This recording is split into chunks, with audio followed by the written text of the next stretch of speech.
Welcome to Living Truth. I'm Angela James. Together with John Usher, we invite you to dialogues designed to awaken you to truth, enlighten you to who you are, and to invite you to live a reality that you want.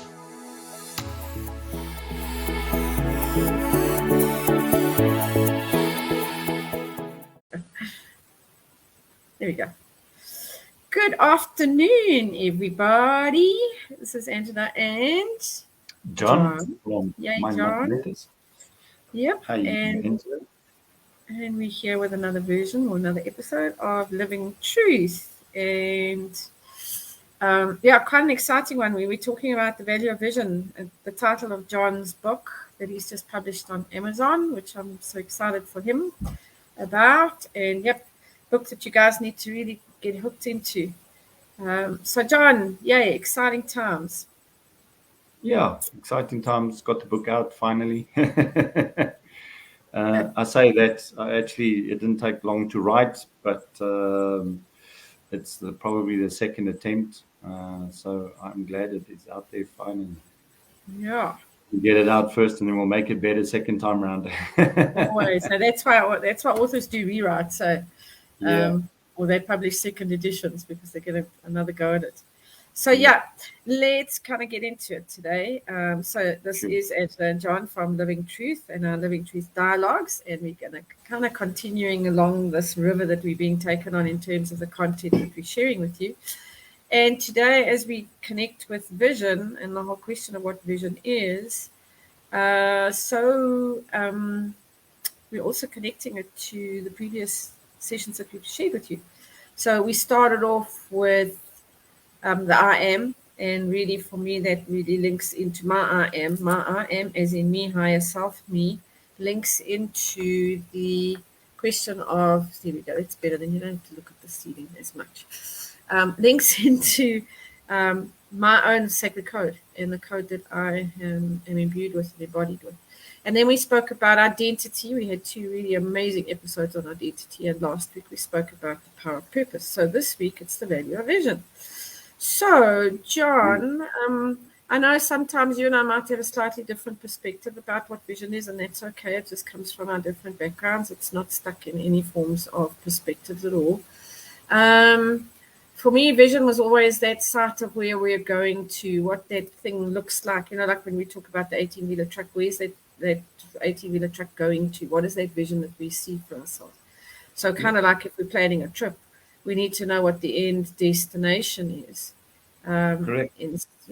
So that we've got some form of, it's like a point to calibrate to. So it's like the North Star. You know, the travelers of old would always orientate themselves around the North Star. So that was always the teaching that I had been or shared with in all my years in the corporate space around what vision was. So share with us what the value of vision is around for you. So exactly that is, it's a final destination where you go in. And I can already hear the naysayers, it's about the journey, not the destination. But you got to journey somewhere, you know. If you just journey round and round in circles, it becomes a little bit monotonous after a while. So the idea is that you are moving in a specific direction. You are moving towards a specific end result. Call it an outcome, call it a destination. There is something that you are working towards. The point of having a vision is not to define the how are you getting there, but it is defining what is it going to look like when you get there. What's going to be involved? What are you going to feel like? Who are you going to be? What is the service that you're going to be rendering to others? What is the value that the beneficiaries are going to get? You know, so you want to be quite specific in terms of the end result, the end. I sometimes call it the end bubble. You know, you drive in to push into that end bubble. So a vision for me is about sitting down and defining exactly what it is. So it's a lot about the what questions. We spoke about purpose being the why, and the vision is a lot about the what. And when we get into mission, the mission starts to become about the how. So each one of these components actually answers one of the who, what, where, when, why, and how questions. And we were having a really interesting conversation about this, in the sense that even if somebody doesn't know what the end-to-end destination or that big picture is that they have in mind, that's okay, because it builds, it shifts, it changes. And it's not about being flippant and being kind of coy, not coy, what's the right word I am, like a changeling all the time, changing the vision. It's that sometimes that vision needs to be chunked down, because I know for me, and I know you talk about towards and away from people in the thinking thumbprint stuff that you do, not stuff, it's brilliant work that you do, is that the towards people like myself, and I know you've got a fair amount of it as well, end up having something that's too grandiose, too big, and we're not chunking it down into bite-sized chunks. And God forbid that we ever even have a plan of how we're going to get there. I mean, that's something else. So and tell us a part of little. the problem of making it such a grandiose vision is then how do you actually start out to achieve it? Yeah. It's fine to have a grand vision, but you must also, deal with what you have, where you are, with what you can. Reality bites if we don't. I mean, Yeah. living proof of that. Sharp teeth. Very, bitten my butt very hard. Yeah. So, yeah, I think that what you're saying there is for people who are tuning in and listening is that there's nobody's saying don't have a grand vision. What we're saying is don't live in the vision, and that's kind of one of the biggest mistakes that I've made in running my own business, is that I lived in the vision. I did everything for the vision, including getting myself into heaps of debt. And there was a reality check that was needed many times that just didn't happen. So the reality check. Tell us about what's in kind of a short, précis. Oh, good grief! Sorry, we have to just turn that away. Sorry, we just got a phone ringing on the computer. So tell us about the value of vision. What's in the book? How can people apply what you've put into the book in terms of value of vision is the value of vision is literally it's talking about the concept of vision. And I think a lot of people miscommunicate their vision simply because they don't know, when we say the word vision, what are we actually talking about? So the book is not about defining your own vision, although it is about defining vision as a concept. The clearer you are on what vision is, the easier it's going to be to define your own vision. So you're demystifying it, eh? Would you say that that's what you're doing in the book? You're demystifying it, yeah? Yeah. And we look at what are the principles around defining a vision, what are the laws governing vision. I like the laws and the principles attached to all of these things. And it's not to get hooked up and caught up in what vision is. It's about offering tools and understanding of the concept of vision, so that when you're designing your own, you know exactly what it is. And one of the chapters is what is vision not.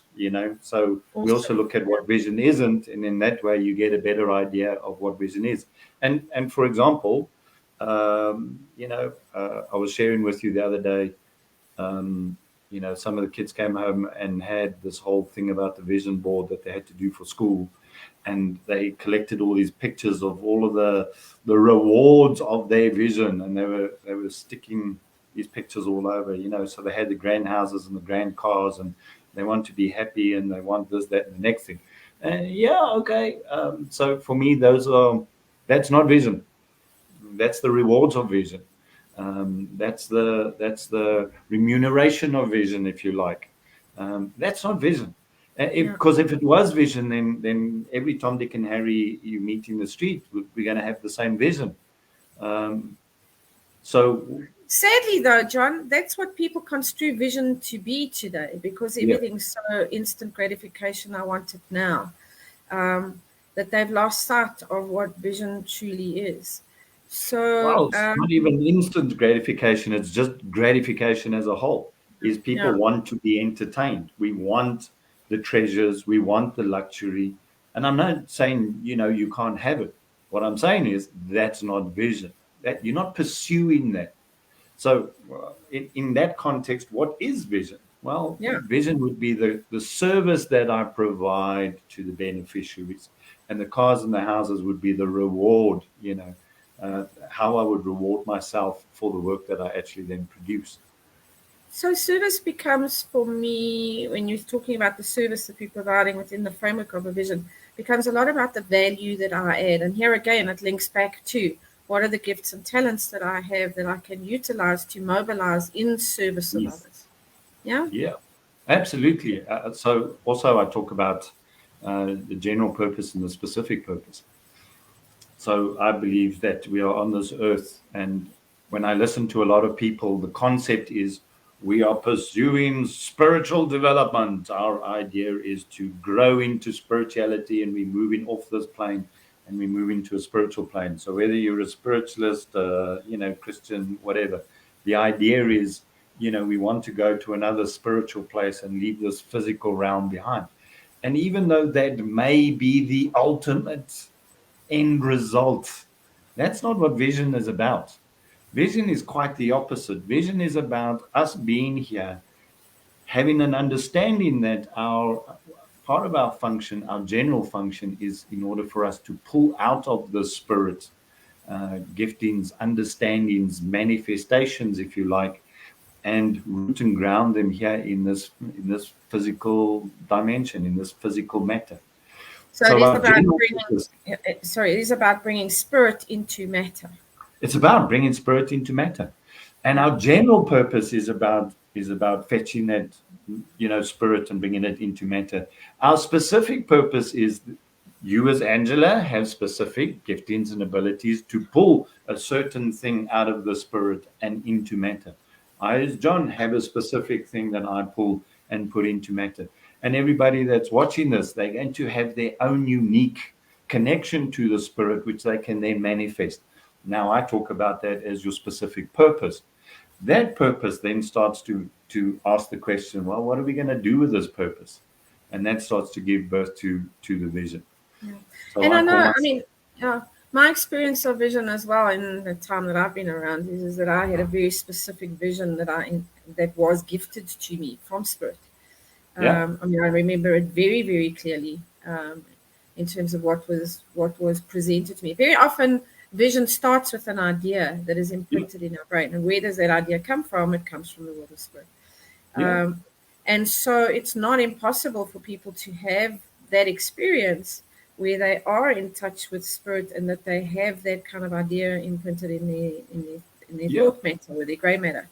But it's, as I said earlier on, one of the pitfalls is around living in that space and being that idealist, being kind of living up here as opposed to grounding it in the world. And I think that that's a lot. You talk a lot about the acorn and the oak tree, and that in the acorn, the vision is embedded in the acorn already. And I don't want to give too many trade secrets away from around the book, but it really is around the fact that ingrained and completely within the DNA of the acorn, as is with us from the moment that we are conceived, is the full expansion of the vision that we are here to fulfill. Absolutely. I don't mind giving away those trade secrets. It is about, when you look at the acorn, you must be able to imagine the complete tree bearing fruit, whether it's an acorn tree or a fruit tree, whatever. But doesn't matter. We must look at the seed and see the end result in that. But we've got to recognize. I love the languaging. It's exciting to me when you talk about the DNA and all that kind of thing. There is an identity that's woven into the seed, and it is drawing to it the nutrients, energy that it requires in order, and it just grows. It grows into what it's supposed to. And if we sit down, and this is the power of vision, if we sit down and encapsulate our idea, our concept, and we condense it and we push it into that little seed with all the DNA and the identity and the values and beliefs that go with it. Ooh, delicious. It makes me cool. And we plant that.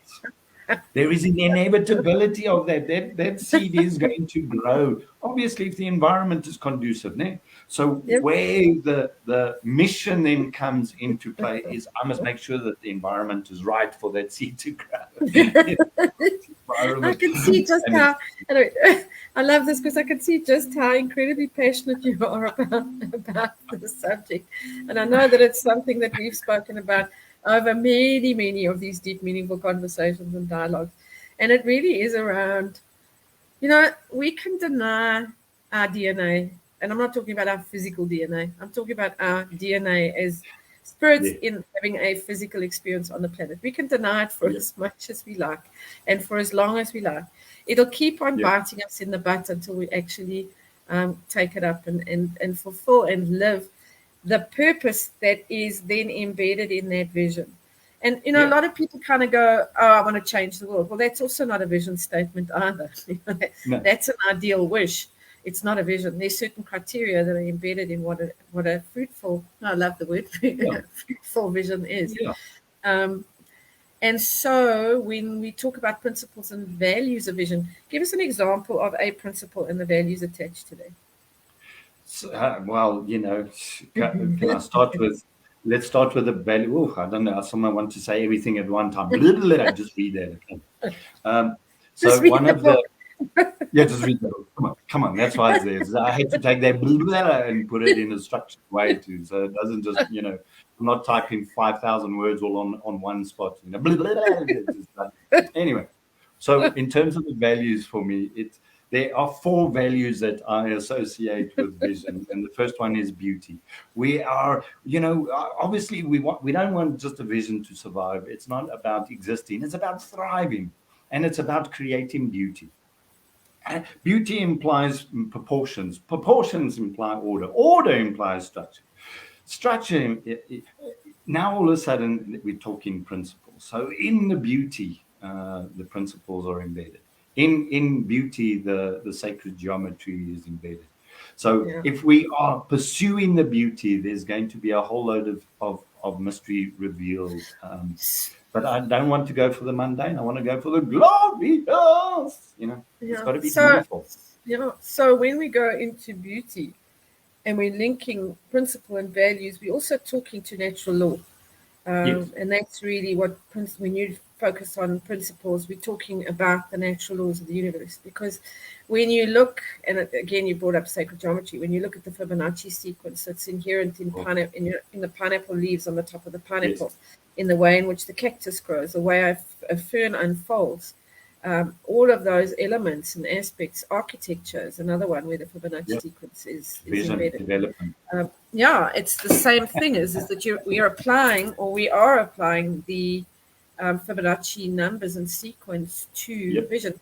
So you might have the out there vision, but you've got to come back to 1 + 1 is 1 is 2. Yeah, exactly. 1 + 2 is 3. 3 + 2 is 5. 5 + 2 is 8, which is the way that we get to the vision.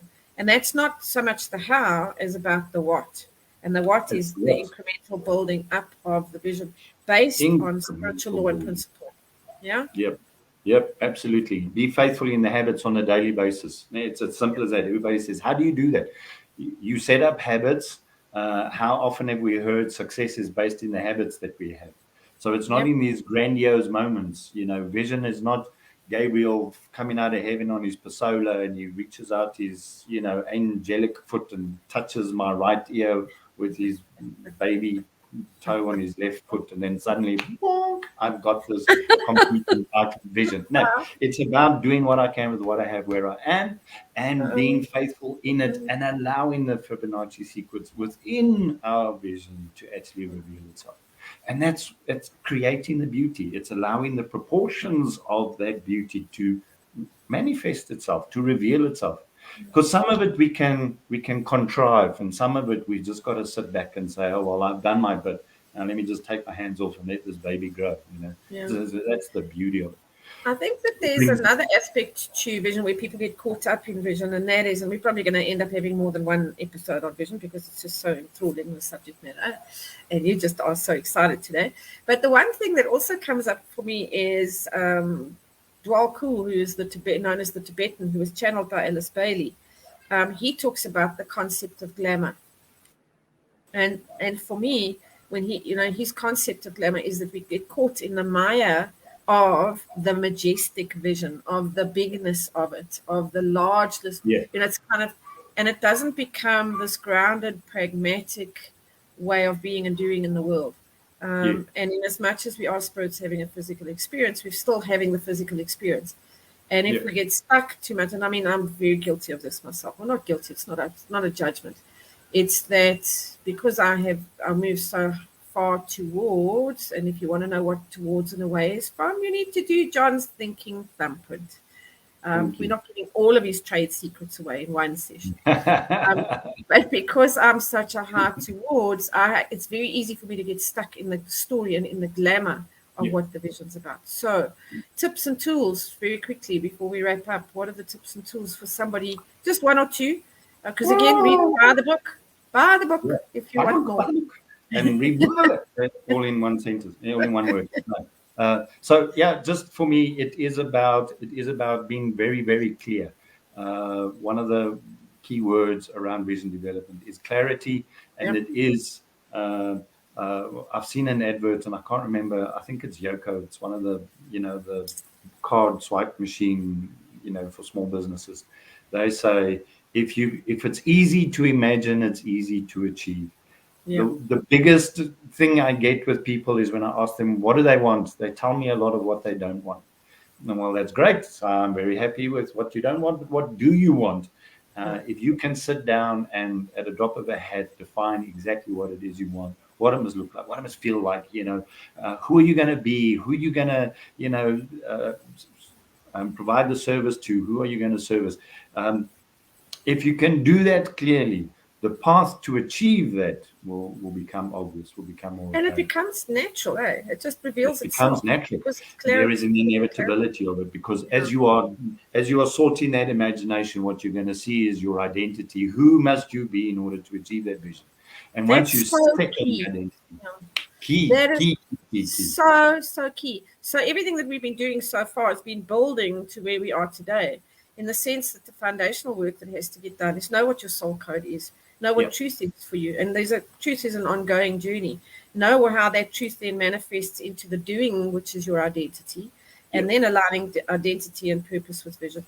So there's a natural progression. This is a Fibonacci sequence that we're taking people through in terms of being able to live meaningful and purposeful lives, which is really, really awesome. So for more, I think we're going to probably have another session on vision next week, because there's all sorts of things that are coming up in the dialogue and the discussion around what vision is and what vision's not. And I think maybe we even need to talk about what vision is not, so that people can connect with what vision truly is. If anybody's wanting to get hold of the book, please go on to Amazon. John Usher, The Value of Vision is his book. It's available in paperback and on Kindle. Highly recommended for you. I'm not going to pretend to say that I've read it yet, because I still need to get my copy.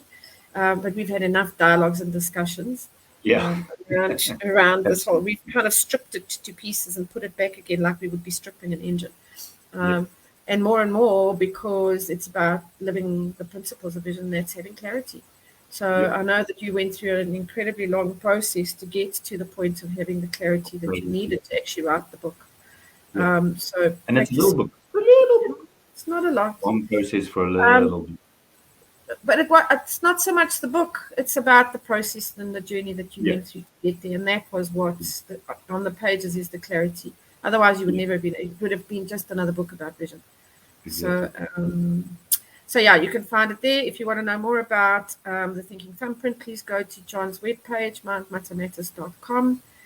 Also follow John on Facebook. He posts a lot about Mount Mata and about the Thinking Thumbprint. I highly recommend it. I'm going through the process with John again, but in a different headspace this time, because we've gone through so much clearing and kind of cutting away. It's kind of like, it feels like we're going through, like when you go through a forest and you've got a machete, and we've had to cut all of that stuff away so that we can arrive at this beautiful vista in front of us and see what it is. So, that's all for us today. So, thank you we'll probably, join us next week again as we explore a little bit more about vision. We'll have worked out what we want to talk about vision by next week anyway. And this is how it rolls. So much love and light from me, John. And peace from me.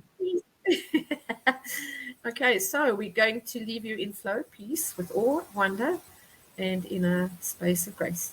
And we'll chat with you again next week. God bless everybody. Lots of love and light.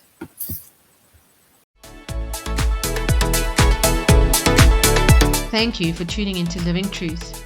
Our goal is to carry a message of purpose and meaning to those who are seeking to be, do, and have a full, joyous, happy, and abundant life.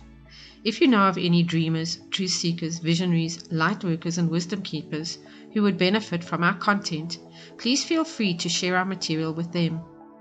We would appreciate your time in leaving us a 5-star review on this channel. And visit us on www.angelajames.co.za and John Asher on www.mindmattermatters.com.